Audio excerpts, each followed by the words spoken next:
Odamlarni yaxshi ko'raylik azizlar. Odamlarni xatosi bilan yaxshi ko'raylik.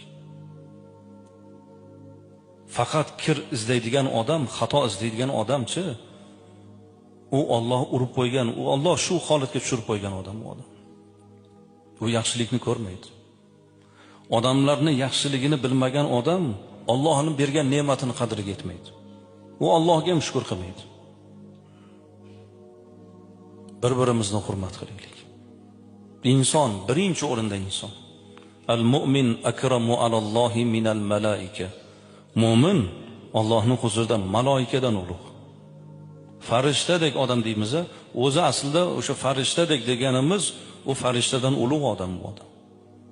U farishta nima uchun farishta? Unda nafs yo'q, unda shayton yo'q.